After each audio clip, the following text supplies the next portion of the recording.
CERN, they've used their collider to open up a portal to communicate with extraterrestrial beings. Whoa.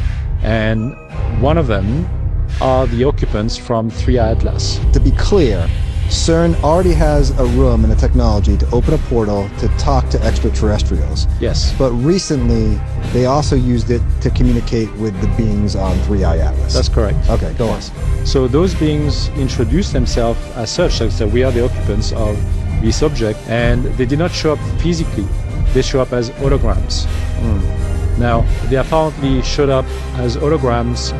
They looked tall, that's what she said, and they communicated telepathically with every single scientist in the room.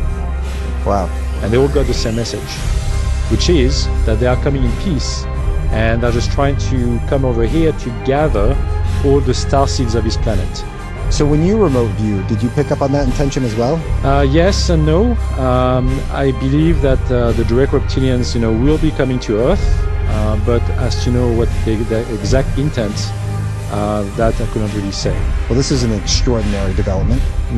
It is. You remote viewed 3i Atlas. Did you do that on your own, or were you tasked with this assignment? I was tasked by the same intelligence people I'm working with to look at the object, because those had concerns. But what I saw as a remote viewer was a mothership with occupants on board, and they were mostly direct reptilian occupants. Okay.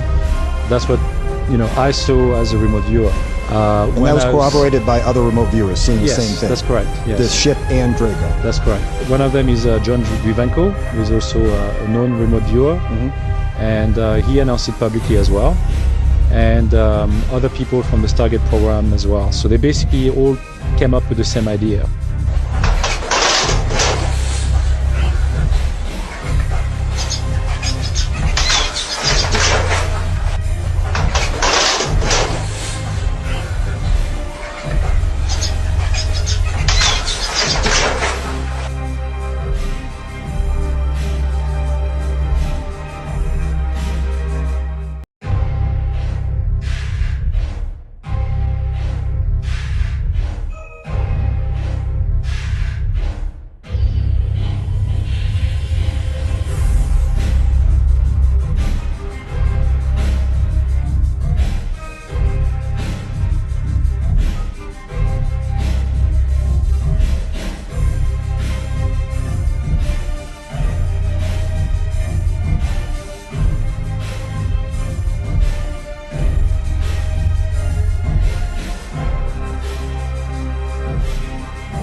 Cielo, eso verde, ¿qué era eso? ¿Qué era esa vaina?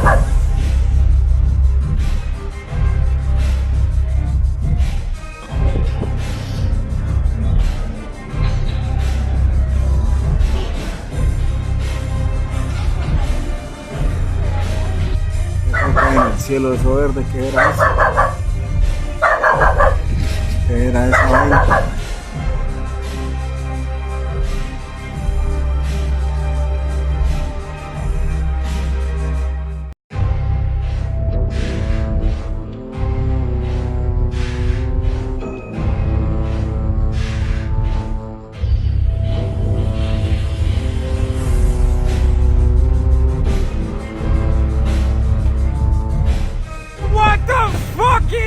Shit, bro. What the fuck is this shit? for a cemetery.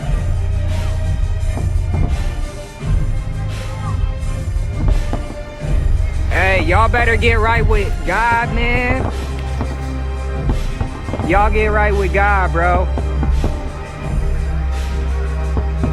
Oh my God, the cops are down there saying go back to your house, bro. Yes, come here. Look at this shit.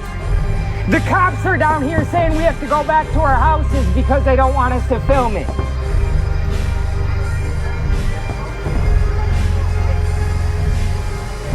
Yo, something big is finna fucking happen, bro.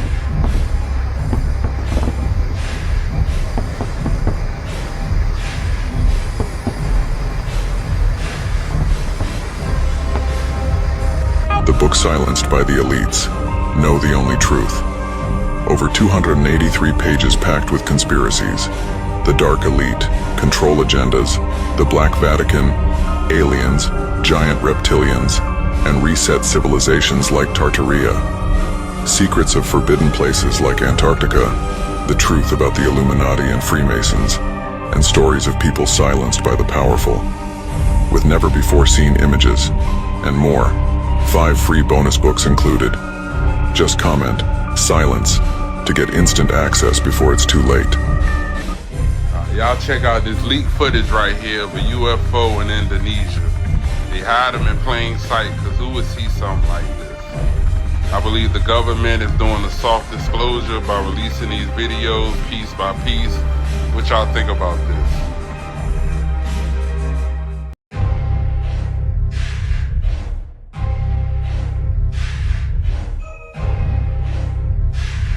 In broad daylight, in 2003, an anonymous amateur videographer captured a disc-shaped craft hovering 8 meters above ground between the Aviano military base and Valcellina in northern Italy. Against a cloudy sky, the object's reflective surface and subtle ambient lighting appear natural, with no visible flares or digital artifacts. Shot near the historic Ponte del Giulio, a 60-meter Bailey-type iron bridge built in 1875 that links Montereale Valcellina to Maniago. The raw footage was later delivered to ufologist Antonio Chiamiento in an envelope bearing the message, "I am afraid." A team of engineers examined the unedited video and confirmed its authenticity, finding no evidence of digital tampering. Local television and programs such as Studio Aperto then brought the footage to wider attention. An Austrian holidaymaker also reported seeing the same object between 9 and 10 a.m. as they departed a nearby campsite en route to Maniago. The 2003 Valcellina UFO sighting remains unexplained.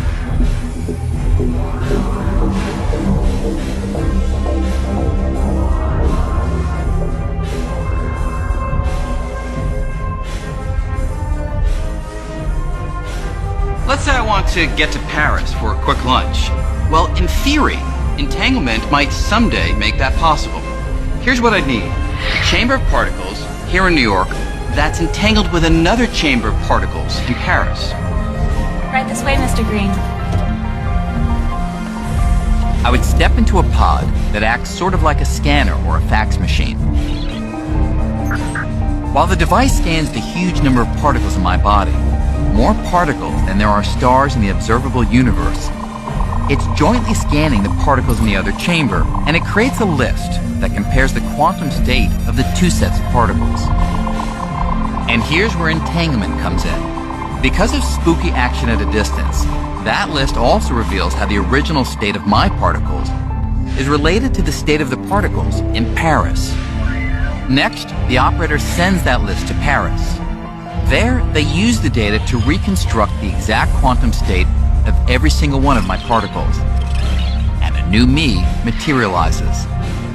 It's not that the particles traveled from New York to Paris.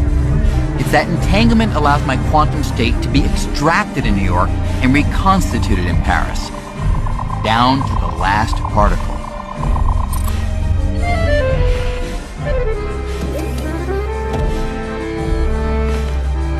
Bonjour, Monsieur Green. Hi there. So, here I am in Paris, an exact replica of myself. And I'd better be, because measuring the quantum state of all my particles in New York has destroyed the original me. You see, the painters locking in this border here were moving so fast down the wall they couldn't even be bothered to move away a box which stood here, so this area is left blank. Of course, that box came in with the royal funeral. You see them at work here. It's another indication of just how fast they're going. You see, these scribes are holding in their hand a palette and a papyrus, the papyrus that holds the text. Their brushes in the other hand. So they're dipping their brush in the paint, looking down at the text, and writing from right to left. They go, and then the brush runs out, dip it again, look at the papyrus, off they go again. Brush runs out again, dip in the paint, look at the papyrus, start off again, but just at this point here, he's looked at the wrong place in the papyrus. You can see he's copied the same phrase, see that eye there, from there to there, as it is from here to here. Looks down again, realises what he's done, and he's off again, straight away, without even bothering to stop. That was cutting down all the back surface of the wall. And you can see a man actually at work here. This thing is half finished. This is where the sculptor is working. You can just see him. I mean, he's literally walked out the door and I've come in, right? 3,000 years later, and he has a chisel in his hand, and he's standing here going like this. And he's slowly working around this figure. And this figure represents the flesh of the king going into the underworld. So for the sculpture, this figure has to live. And that's the terrifying thing about this work, because it goes on for yards and yards and tens of yards and hundreds of yards through the tombs.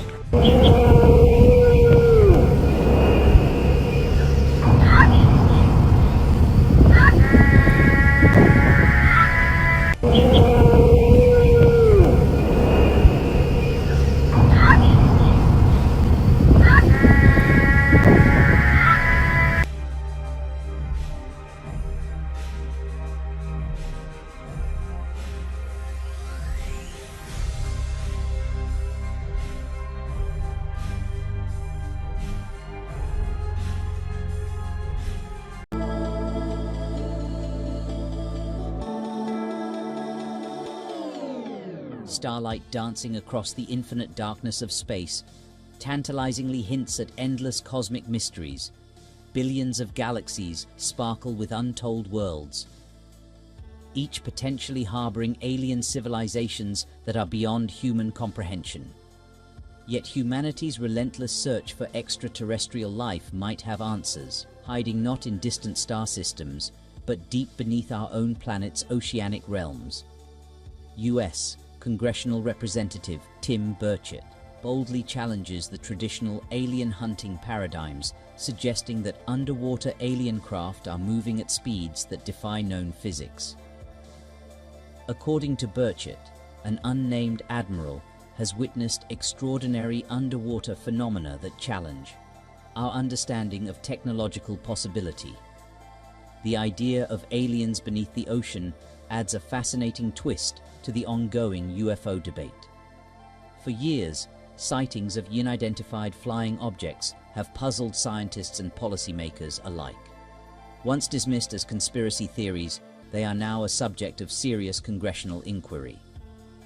However, the Pentagon remains skeptical. A March 2024 report reiterated that most UFO sightings could be explained by mundane causes, such as weather balloons, satellites, or spy planes. Claims made at a 2023 congressional hearing by a former Air Force intelligence officer who alleged that the US had recovered crashed alien craft of non-human origin were also firmly denied. But while scientific consensus remains elusive, the Congressman's underwater alien hypothesis adds a provocative new dimension to humanity's age-old quest for cosmic companionship. The ocean, covering 71% of our planet's surface, is one of the least explored frontiers. A potential sanctuary for extraordinary secrets that challenge our understanding of life itself alike.